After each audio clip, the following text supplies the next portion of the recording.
Halo Sobat Misteri, selamat datang di Arta Misteri, tempat di mana logika seringkali tertinggal, dan kisah-kisah tak kasat mata mulai berbicara. Di sini, kita akan menyelami cerita-cerita nyata penuh teka-teki, kejadian janggal yang tak bisa dijelaskan, hingga penampakan yang terekam tanpa sengaja. Apakah semua itu kebetulan? Atau pertanda dari sesuatu yang tak terlihat? Bersiaplah, karena perjalanan kita malam ini akan menembus batas antara dunia nyata dan dunia gaib. Aku masih ingat dengan jelas. Hari pertama aku pindah ke kota ini untuk kuliah. Semua terasa asing dan baru, tapi juga penuh semangat. Kota ini cukup ramai, dan kampusnya, meski besar, membuatku merasa kecil. Aku tak sabar untuk memulai petualangan sebagai mahasiswa. Mencari tempat tinggal yang dekat dengan kampus menjadi prioritas utamaku. Kebetulan aku menemukan sebuah kos-kosan yang murah di pinggir kampus. Harga sewanya terlalu menggiurkan untuk dilewatkan. Iklan yang kutemukan di internet menunjukkan bahwa bangunannya memang sedikit tua. Namun aku berpikir, apa masalahnya? Selama bisa menghemat uang, tak ada salahnya. Hari pertama aku melihat kos tersebut. Kesanku agak bercampur. Bangunannya cukup besar, namun kesan tuanya sulit diabaikan. Dindingnya terlihat retak di beberapa tempat. Catnya memudar, dan di sudut-sudut ruangan terdapat jejak lembab yang sudah menghitam. Tapi lagi-lagi, aku berpikir dengan logika sederhana. Selama kamarnya layak dan dekat kampus, aku tak masalah. Aku sempat berbincang sebentar dengan ibu kos. Wanita parubaya yang ramah namun agak pendiam. Dia tak banyak bicara soal sejarah bangunan atau penghuni sebelumnya. Hanya menyebutkan bahwa beberapa kamar di lantai 2 kosong karena tidak laku disewa. Aku tak terlalu memikirkannya. Sejujurnya, aku lebih tertarik dengan harga murahnya dan jarak yang sangat dekat ke kampus. Saat malam pertama tiba, aku mulai membereskan barang-barang di kamar. Kamarnya cukup besar, dilengkapi dengan lemari kayu tua di pojokan. Meski terlihat antik, aku tak mempermasalahkannya. Semua terasa normal pada awalnya, tapi ada sesuatu yang mengganjal. Rasa dingin yang tiba-tiba menyergap saat malam semakin larut. Kamar ini tidak memiliki AC. Namun entah mengapa udara terasa seperti menusuk kulitku. Aku pikir mungkin karena bangunannya memang tua dan ventilasinya tidak baik. Malam pertama itu, aku mulai merasa ada yang tak biasa. Saat aku berbaring di tempat tidur, mencoba tidur setelah lelah seharian, aku mendengar suara aneh dari lorong di luar kamarku. Aku mengira mungkin itu penghuni lain yang baru pulang. Tapi kemudian aku sadar, seingatku semua penghuni kos berada di lantai 1, termasuk aku. Lorong di lantai 2 seharusnya kosong. Mencoba menenangkan diri, aku hanya memejamkan mata lebih erat. Berpura-pura bahwa mungkin aku hanya terlalu lelah dan berhalusinasi. Besoknya, aku mencoba melupakan kejadian itu. Aku meyakinkan diriku bahwa itu hanya imajinasiku saja. Bagaimanapun, aku baru saja pindah dan masih dalam proses adaptasi. Namun, rasa gelisah itu tak sepenuhnya hilang. Malam-malam berikutnya, kejadian serupa terus terjadi. Suara langkah kaki di lorong, sesekali suara pintu yang seolah diketuk pelan. Namun ketika kulihat tak ada siapa-siapa di sana, aku mulai bertanya-tanya, apakah mungkin cerita-cerita tentang kos ini memang benar adanya? Aku mencoba bicara dengan salah satu penghuni kos, seorang mahasiswa senior yang tinggal di kamar sebelahku. Namun, tanggapannya membuatku semakin tidak nyaman. Ketika aku menyinggung soal suara-suara di malam hari, dia hanya tersenyum tipis dan berkata, "Ah, mungkin kamu belum terbiasa." Tanpa menjelaskan lebih lanjut, dia meninggalkanku dengan perasaan semakin tak tenang. Aku berusaha menepis semua itu dengan logika. Mungkin itu hanya suara-suara biasa dari bangunan tua ini. Tapi di sudut pikiranku, keraguan mulai merayap.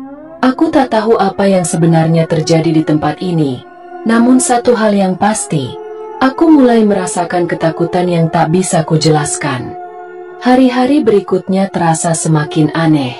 Rasa gelisah yang kurasakan sejak malam pertama semakin kuat. Setiap malam, aku mulai terbiasa mendengar suara langkah kaki di lorong luar kamarku. Meski aku tahu seharusnya tidak ada yang berjalan di sana, terutama di malam hari, aku berusaha keras mengabaikannya. Aku mencoba berpikir positif.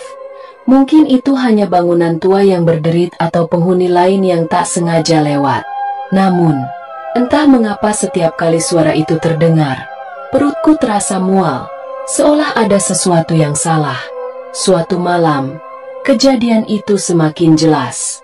Aku sedang berbaring di tempat tidur, mencoba tidur lebih awal karena kuliah pagiku cukup melelahkan. Tiba-tiba, lampu di kamarku berkedip-kedip. Kupikir mungkin ada masalah dengan listrik. Bangunan tua seperti ini wajar jika ada gangguan listrik. Jadi aku tak langsung panik.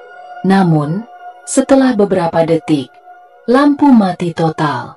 Gelap gulita menyelimuti kamarku. Dengan perasaan sedikit gusar, aku meraba-raba mencari ponselku untuk menggunakan senter.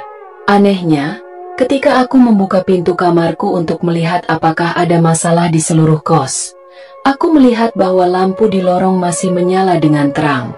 Bahkan, kamar lain di lantai 1 juga tidak mengalami masalah listrik. Hanya kamarku yang mati. Perasaanku semakin tak menentu. Aku menghela napas panjang dan berusaha menenangkan diri, berpikir bahwa ini hanya kebetulan. Meskipun perasaan aneh itu tak bisa kunamakan. Malam itu, saat aku kembali ke kamar, sesuatu yang lebih ganjil terjadi.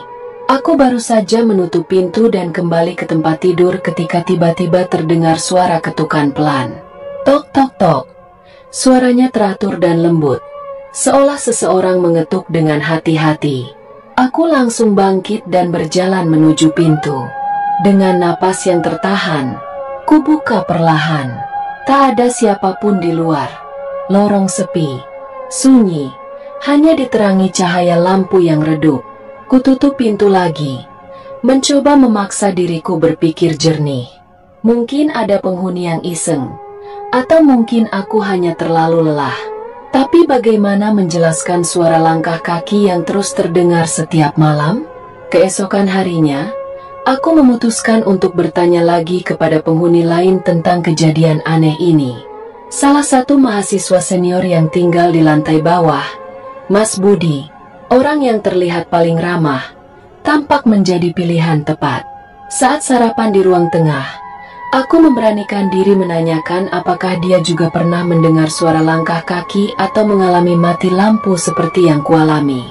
Namun, reaksi Mas Budi membuat bulu kuduku meremang. Dia hanya menatapku sebentar, lalu tersenyum kecil, sebuah senyuman yang membuatku merinding. "Yah, kos ini memang punya sejarah sendiri," katanya pelan, namun tanpa memberikan penjelasan lebih lanjut. "Tapi kalau aku jadi kamu, aku nggak akan terlalu mikirin itu." Aku mencoba mendesak, menanyakan lebih jauh, tapi dia hanya menggeleng sambil menyuapkan nasi ke mulutnya, seolah tak ada yang perlu dibicarakan lagi. Pembicaraan itu menambah kebingunganku, tapi juga membuatku sadar bahwa mungkin ada sesuatu yang disembunyikan di sini, sesuatu yang tidak dibicarakan oleh para penghuni lainnya. Malam berikutnya, kejadian-kejadian aneh itu semakin menjadi-jadi. Kali ini, selain suara langkah kaki, aku mendengar sesuatu yang lain, seperti suara bisikan, pelan dan samar, tapi jelas ada. Aku mencoba mendengarkan lebih seksama, namun setiap kali aku mencoba fokus, suara itu menghilang. Rasanya seolah ada sesuatu yang sengaja bermain-main denganku, membuatku frustasi. Ketakutan mulai benar-benar menghantui pikiranku. Aku tak lagi bisa tidur dengan tenang. Setiap malam aku terjaga, menunggu hal aneh berikutnya terjadi. Dan meskipun aku terus mencoba menenangkan diri dengan logika, Ada bagian dari diriku yang mulai tak bisa menyangkal bahwa kosan ini mungkin menyimpan sesuatu yang lebih dari sekadar bangunan tua dengan harga murah. Ketika aku berpikir sudah mencapai puncak ketidaknyamanan, kejadian paling aneh terjadi. Suatu malam, aku terbangun karena ketukan keras di pintu. Tidak seperti malam-malam sebelumnya yang lembut dan teratur. Kali ini ketukannya kasar, seolah seseorang memukul pintu dengan penuh tenaga. Dengan jantung berdegup kencang, aku membuka pintu, dan lagi-lagi, tak ada siapa-siapa. Lorong kosong. Tapi kali ini, rasa dingin yang menyergap lebih kuat dari biasanya. Aku bisa merasakan hembusan angin yang aneh, meskipun semua jendela tertutup rapat.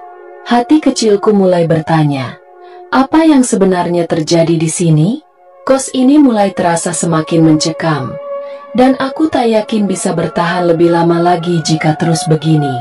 Setelah malam ketukan keras itu, rasa takut yang selama ini kuabaikan mulai benar-benar menghantui pikiranku. Aku mencoba menjalani hari-hariku dengan normal, pergi ke kampus, belajar, dan bergaul dengan teman-teman baru. Namun, ketika malam tiba dan aku kembali ke kos, rasa takut itu kembali menyergap. Ruangan yang seharusnya menjadi tempat perlindungan justru menjadi sumber kegelisahanku. Puncaknya, pada suatu malam ketika aku baru saja selesai mengerjakan tugas, sesuatu terjadi yang membuatku semakin yakin ada yang tidak beres di kos ini. Aku sedang duduk di meja belajar, mencoba fokus pada buku-buku yang berserakan di depanku. Suasana sunyi, terlalu sunyi. Aku bisa mendengar detak jantungku sendiri dalam keheningan malam.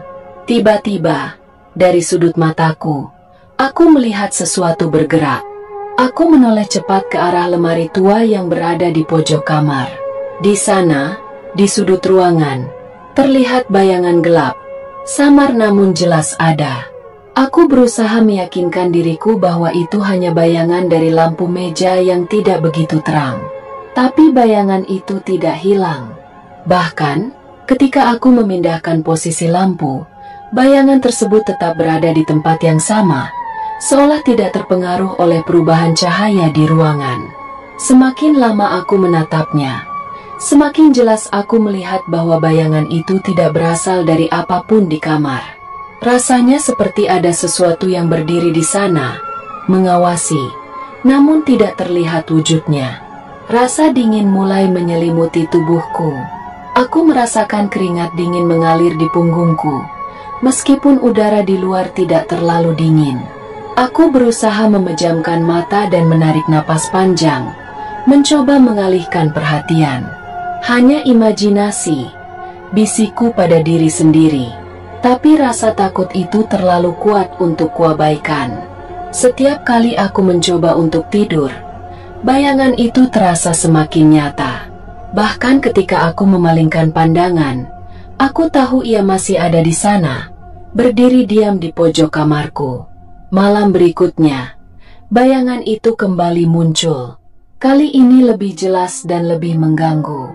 Setiap kali aku menoleh, seolah ada sesuatu yang bergerak di sudut ruangan. Dan kemudian, puncak dari semua itu terjadi pada malam yang benar-benar tak terlupakan. Saat aku mencoba memejamkan mata, aku mendengar suara langkah kaki lagi di luar kamarku. Suara itu terdengar lebih berat, lebih nyata dibandingkan sebelumnya. Dengan jantung berdegup kencang, aku keluar dari kamar dan berjalan menyusuri lorong.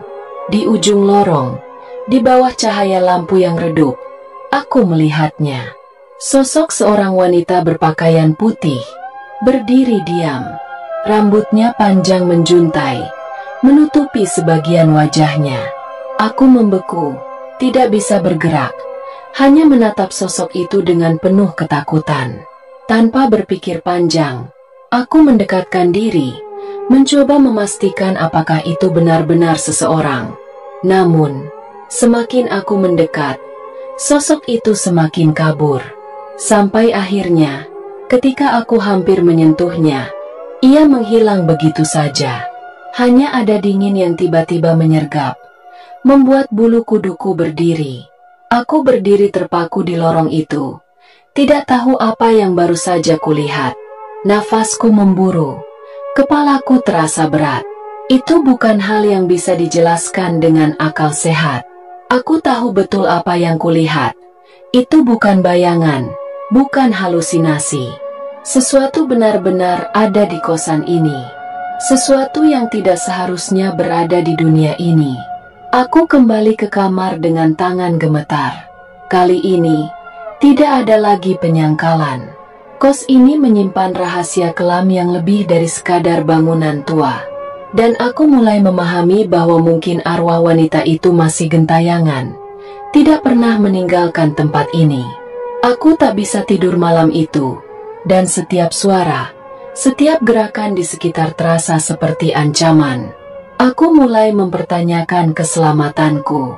Jika sosok itu bisa menampakkan diri di lorong, siapa yang bisa menjamin ia tak akan muncul di dalam kamarku?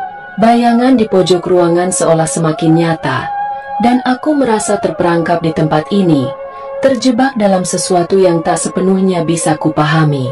Aku tak tahu lagi harus berbuat apa. Ketakutan yang perlahan-lahan terbangun sejak malam pertama kini telah mencapai puncaknya. Dan aku mulai merasa bahwa semakin lama aku tinggal di sini, semakin dalam aku terseret dalam teror yang tak berkesudahan ini. Setelah melihat sosok wanita di ujung lorong, aku tidak bisa lagi tinggal diam. Teror yang selama ini kurasakan semakin intens, seolah ada kekuatan tak terlihat yang ingin menarikku lebih dalam ke dalam misteri kosan ini. Bayangan di pojok kamar, suara langkah kaki, hingga sosok wanita yang muncul lalu menghilang, semua terasa nyata dan semakin menyesakan. Pagi harinya, dengan rasa takut yang masih menguasai diriku, aku memberanikan diri untuk berbicara dengan ibu kos. Sebelumnya, aku ragu untuk bertanya, khawatir dianggap terlalu paranoid. Tapi setelah kejadian di lorong semalam, aku tidak punya pilihan lain. Aku perlu tahu apa yang sebenarnya terjadi di tempat ini.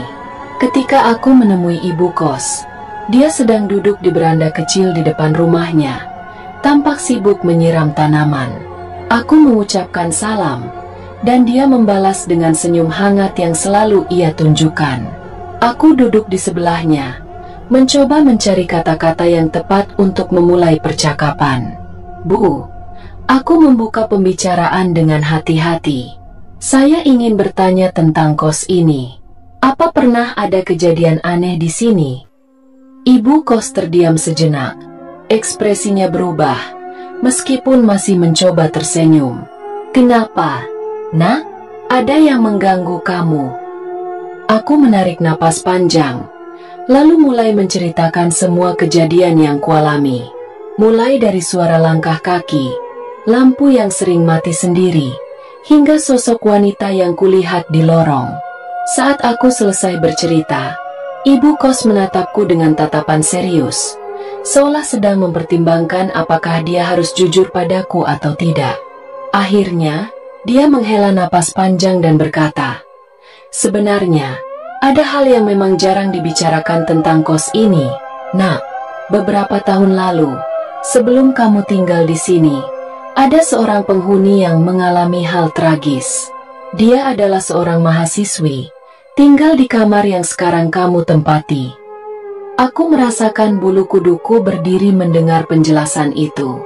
Ibu kos melanjutkan ceritanya dengan nada lembut namun penuh kehati-hatian. Anak itu sangat pendiam, tidak banyak bergaul dengan penghuni lain, dan lebih sering mengurung diri di kamar. Sampai suatu hari, penghuni lain menemukannya dalam kondisi yang sangat memprihatinkan. Sejak saat itu, kamar itu kosong untuk waktu yang lama. Aku menelan ludah. Apa mungkin sosok wanita yang kulihat adalah penghuni kos yang dulu? Apakah dia masih terjebak di sini? Tidak bisa pergi karena sesuatu yang belum terselesaikan? Semua ini mulai terasa lebih nyata dan menyeramkan. Ibu kos menatapku dengan pandangan penuh simpati. Saya paham kalau ini membuat kamu takut, tapi selama ini, kami selalu berdoa agar dia bisa tenang. Namun, beberapa penghuni memang melaporkan kejadian aneh di kamar itu. Aku menggigit bibir, merasakan campuran antara ketakutan dan kasihan. Jadi yang saya lihat, itu dia. Mungkin saja. Tapi dia tidak berniat jahat. Rasa takut yang mendalam menyelimuti pikiranku. Tapi pada saat yang sama, ada perasaan iba. Jika benar arwah itu adalah mahasiswi yang dulu tinggal di kamarku, mungkin dia hanya butuh bantuan untuk menemukan ketenangan. Setelah berbicara dengan ibu kos, aku kembali ke kamar dengan pikiran yang kalut. Setiap sudut ruangan kini terasa lebih mencekam, seolah aku tidak lagi sendirian. Namun, di tengah rasa takut itu, aku berusaha meyakinkan diriku bahwa sosok itu tidak bermaksud menyakitiku.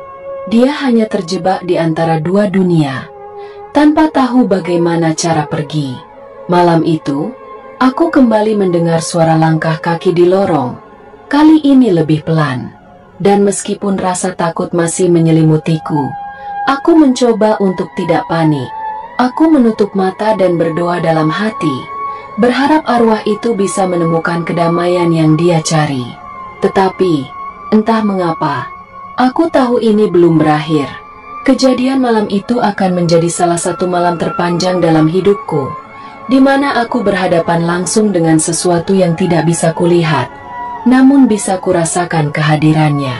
Teror itu mungkin akan terus berlanjut, tapi aku berharap, pada akhirnya, ada jalan keluar bagi semua ini.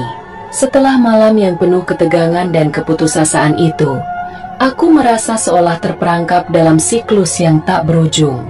Suara langkah kaki dan bayangan wanita berpakaian putih yang terus menghantuiku membuatku semakin tidak nyaman. Setiap detik terasa seperti 1 jam, dan aku tahu bahwa aku tidak bisa terus bertahan dalam keadaan seperti ini. Keesokan harinya, aku memutuskan untuk berbicara dengan ibu kos lagi. Rasa ingin tahuku tentang arwah yang mungkin terjebak di kos ini semakin besar. Dengan ketegangan di dalam hati, aku memberanikan diri untuk bertanya lebih lanjut tentang apa yang bisa kulakukan untuk membantunya. "Ibu," kataku saat aku mendekatinya, "apa ada cara untuk membantu arwah itu agar bisa tenang? Apakah ada yang perlu saya lakukan?" Ibu kos menghela napas, terlihat ragu sejenak sebelum menjawab. "Mungkin kamu bisa mencoba berdoa untuknya. Atau jika kamu mau, kamu bisa menyalakan lilin di kamarmu dan memanggil namanya. Sampaikan bahwa dia tidak sendiri dan ada harapan untuknya." Saat aku mendengarnya, aku merasakan harapan yang kecil tumbuh di dalam hatiku. Mungkin, jika aku bisa membantu arwah itu, aku juga bisa menemukan ketenangan untuk diriku sendiri. Malam itu, dengan hati penuh harapan, aku menyiapkan lilin dan memanggil nama wanita itu, mengucapkan harapanku agar dia bisa menemukan kedamaian yang dicari. Namun, saat malam semakin larut, ketegangan yang kumiliki tidak kunjung reda. Suara langkah kaki di luar kamar semakin keras, dan bayangan itu seolah semakin mendekat. Meski begitu, aku berusaha untuk tidak panik. Dengan lilin yang menyala di sampingku, aku berdoa dan berharap arwah itu mendengar panggilan hatiku. Saat malam semakin gelap, tiba-tiba lampu di kamarku mati. Dalam kegelapan, rasa dingin menyelimuti tubuhku. Di tengah keheningan, aku mendengar suara lembut, seolah bisikan yang berusaha menyampaikan sesuatu. "Tolong!" Suara itu terdengar samar, namun sangat jelas di telingaku. Aku teringat pesan ibu kos. Dengan berani, aku berdiri dan melangkah menuju pintu. Dan saat aku membuka pintu, aku melihat sosok wanita itu berdiri di ujung lorong. Dia tidak terlihat menakutkan lagi. Matanya seolah memancarkan kesedihan yang dalam. Tanpa ragu, aku mendekatinya. "Aku tahu kamu di sini," kataku lirih. "Aku di sini untuk membantu kamu." Sosok itu menatapku sejenak, dan saat aku mengulurkan tangan, dia menghilang dalam kegelapan. Namun, Tidak ada lagi suara langkah kaki atau bayangan yang mengintai di sudut kamar. Rasa dingin yang tadi menghantui kini perlahan-lahan menghilang. Seolah ada beban berat yang terangkat dari udara di sekitarku. Malam itu adalah malam terakhirku di kosan ini. Pagi harinya, aku membereskan barang-barang dan memutuskan untuk pindah. Meski aku tidak sepenuhnya mengerti apa yang terjadi, aku merasa seperti telah melakukan sesuatu yang benar. Mungkin arwah itu kini bisa beristirahat dengan tenang, dan aku pun bisa melanjutkan hidupku tanpa teror yang terus menghantuiku. Saat aku meninggalkan kosan, perasaan campur aduk menyelimuti hati. Aku meninggalkan tempat itu dengan banyak kenangan. Kenangan yang menakutkan sekaligus memberikan pelajaran berharga. Aku belajar bahwa terkadang, sesuatu yang terlihat murah dan praktis bisa menyimpan rahasia kelam di baliknya. Dengan harapan arwah penghuni yang tersiksa kini menemukan kedamaian, aku melangkah pergi, siap menghadapi kehidupan baru dengan rasa syukur dan kewaspadaan yang lebih besar. Kosan angker itu mungkin telah meninggalkan bekas, tetapi aku akan terus melangkah, membawa pelajaran dari pengalaman yang tidak